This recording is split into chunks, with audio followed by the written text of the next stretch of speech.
On me dit que nos vies ne valent pas grand-chose, elles passent en un instant comme fanent les roses.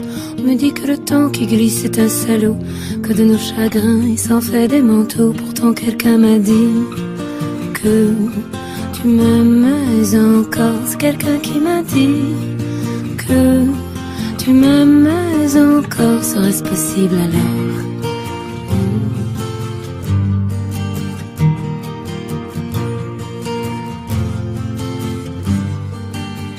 On dit que le destin se moque bien de nous, qu'il ne nous donne rien et qu'il nous promet tout. Paraît que le bonheur est à portée de main, alors on tend la main et on se retrouve fou. Pourtant quelqu'un m'a dit que tu m'aimes encore. C'est quelqu'un qui m'a dit que... Actuellement, nous vivons dans une société qui produit son énergie fondamentalement avec la combustion des combustibles fossiles. Même si nous pensons que c'est totalement normal et que ça ne nuit pas à la planète, la vérité est que chaque jour la pollution augmente de plus en plus et notre air est plus nocif avec des substances comme le dioxyde de carbone. Nous croyons que c'est urgent de changer la manière dont nous produisons notre énergie avant qu'il soit trop tard et que nous ayons un monde où nous ne pouvons pas vivre.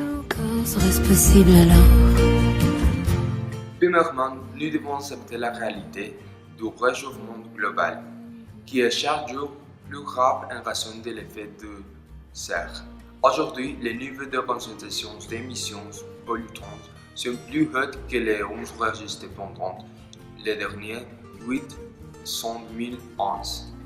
De la même manière, entre 1880 et 2015, la température de la planète a augmenté par une durée accompagnée de doublement de la population mondiale, qui est entre 1970 et 2010 a grandi de 3 600 000 personnes à 7 200 000 personnes.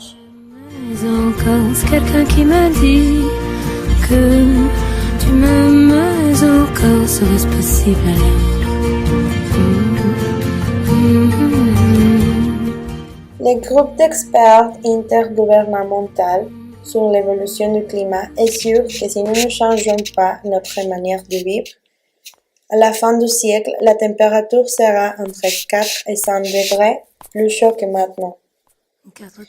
C'est ça la raison pour laquelle nous devons prendre des mesures importantes qui nous aident à conserver les conditions de vie que nous connaissons aujourd'hui.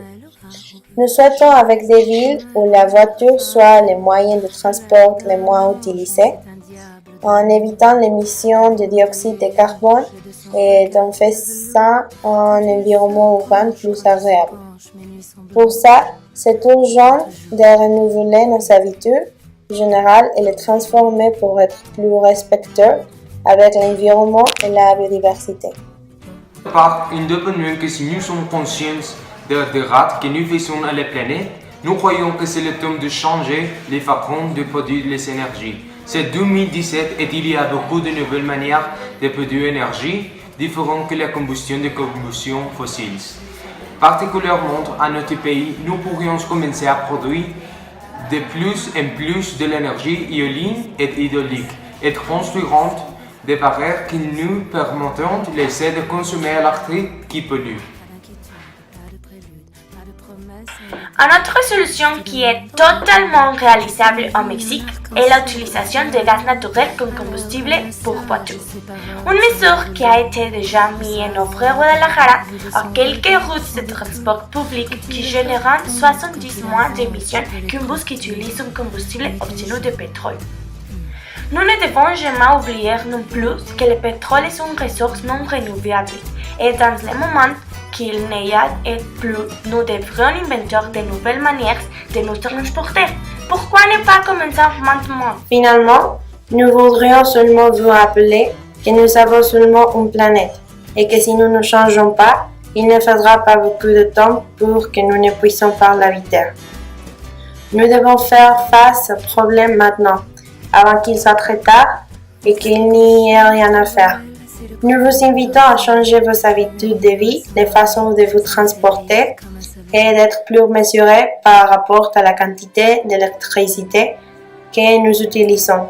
Tout le temps, on pense que tout ce que nous faisons est une faveur pour nous-mêmes, les autres personnes qui habitent la Terre et tous les animaux et plantes avec lesquels nous partageons l'environnement.